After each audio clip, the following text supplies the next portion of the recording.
특허는 권리 문서로서도 역할을 하기 때문에 어렵다는 말씀을 해주신 것 같고, 그럼 상표는 또 운이 좋으면 된다 이런 취지로 말씀해 주셨는데, 그러면 왜 운이 작용하는 걸까요? 이제 상표는 어떻게 보면은 일반 분들이 봤을 때는 뭐 그냥 하면 되겠네라고 해서 해는 경우가 있어요.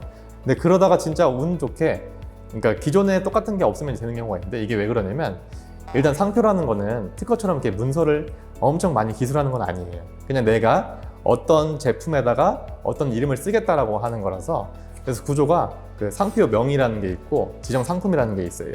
근데 만약에 내가 이제 어떤 상품에다가 어떤 이름을 쓰겠다라고 해놓고선 그냥 한번 내볼 수 있잖아요. 그냥 남들이 안 쓰는 것 같은데 하고 내봤는데 진짜 만약에 누가 쓰는 사람이 없어요. 그러면 등록이 될 수도 있는 거예요. 운이 좋게도. 그래서 이제 운이 좋다라고 표현을 한 게 그냥 내봤다가 되는 경우도 있으니까. 근데 다만 사실 상표도 추천하지는 않는 게, 원래 이제 혼자서 하든 변리사분을 통해서 하더라도 내가 쓰려는 이제 이 상품의 이름이 그 상품에 쓰여지는지를 좀 검색을 좀 해봐야 돼요. 근데 보통 이제 그런 걸 키플리스라는 사이트에서 검색을 하는데, 보통 검색하실 때 그런 느낌이죠. 내가 이제 상상 특허를 쓰겠다라고 하면 키플리스에다가는 그냥 상상 특허만 검색을 해보는 거예요. 그래서 이거랑 완전하게 똑같은 게 있는가를 보고 나서 기존에 쓰는 사람 없네 라고 추론을 이제 하는 거죠. 잘했다라고 하고 생각을 하시면서. 하지만 이게 보통 상표가 이제 기존에 없다라고 판단할 때는 완전 동일한 상상 특허뿐만 아니라 상생 특허라든지 이런 식으로 비슷한 이름이 있으면 상표가 안 나올 거예요. 그래서 검색을 좀 잘해야 되는데 그게 쉽지 않으니까 추천드리지 않고, 그 다음에 또 그와 별개로 상품을 지정하는 데 있어서 내가 쓰는 상품이 예를 들면 내가 이걸 카메라에다 쓰겠다 라고 하면 그냥 지정 상품에 그냥 카메라라고 적는 느낌이 아니거든요.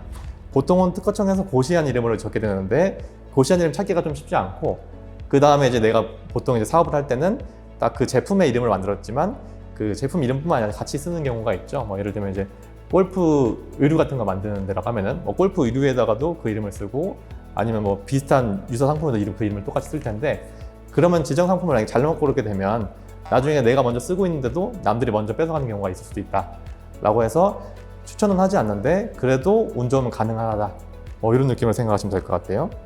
상표는 운이 좋으면 될 수도 있지만 등록이 안 될 가능성이 또한 많다, 이 정도로 정리하면 될 것 같네요. 네, 맞습니다. 짧게 요약하면 특허는 불가능하고 상표는 운 좋으면 가능할 수도 있다. 다만 둘 다 추천하지는 않는데, 그 이유는 가사 이게 나중에 등록이 되더라도 그 후에 이걸 우리가 사용하다가 문제가 생길 여지가 꽤 있다.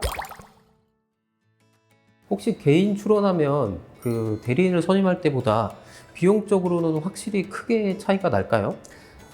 그렇죠. 이제 아무래도 대리인 비용이 크기 때문에 좀 차이가 좀 날 텐데, 그래서 사실 셀프 출원을 이제 하시는 걸 거예요. 근데 특허는 이제 어차피 안 되니까 그냥 하시면 되는데, 상표 같은 경우는 이제 어느 정도 차이가 나냐면, 개인이 한다라고 했으면 상표 출원할 때는 한 6만 원 정도, 등록할 때는 한 20만 원 정도 하니까 한 20만 원 중후반이면 상표를 받을 수가 있으실 거예요.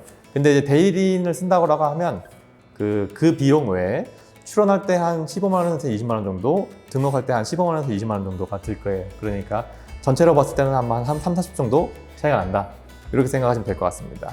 그래서 이제 이것도 내가 딱 넣었는데 등록이 되면 도박하듯이 넣어가지고 되면 이제 다행인데, 실패 확률이 있으니까 도박 계속 하다가 안 되면 오히려 이제 대리인 쓴 거보다 비용이 더 커질 수도 있고 이런 경우도 있죠. 또 개인이 출원하고 나서 또 만약에 의견 제출 통지가 나올 수도 있잖아요. 맞아요. 그리고 이제 참 이런 것도 있는데, 제가 말씀드린 거는 상표를 출원하고 그다음 등록되는 비용에 대해서 이제 말씀을 드린 건데, 보통 변리사를 써서 하시면 상표 출원할 때 다 이제 검토를 하고 하기 때문에 그대로 등록되는 경우가 이제 많이 있어요. 근데 개인이 하시면 처음에 출원하고 나서 그에 출원할 때 이제 하자가 있으면 중간에 특허청에서 의견 제출 통지서라는 게 날라와요. 그러면 그거를 대응해야 되는데, 그거 대응하는 것도 혼자 하면 4,000원이거나 빵원이면 그냥 그것만 하는데, 근데 요거는 이제 우리 소송하듯이 특허청 심사관이랑 법률로 싸우는 거라서 아마 혼자서 안 될 거예요. 근데 요 대리인 대응하는 거 맡기는 비용이 한 30에서 40 정도 하니까, 어떻게 보면 아예 처음에 변리사한테 갔으면 그냥 출원 비용, 등록 비용만 들여서 한 30에서 40 정도 두고 할 수 있었던 거를 중간부터 가면 오히려 더 비싼 경우도 이제 생길 수도 있죠. 그럼 비용적으로도 꼭 유리하다고 볼 수는 없겠네요. 지금 생각해보니까 그렇습니다. 네. 갬블을 잘 하시면 할 수도 있을 것 같은데, 그렇습니다.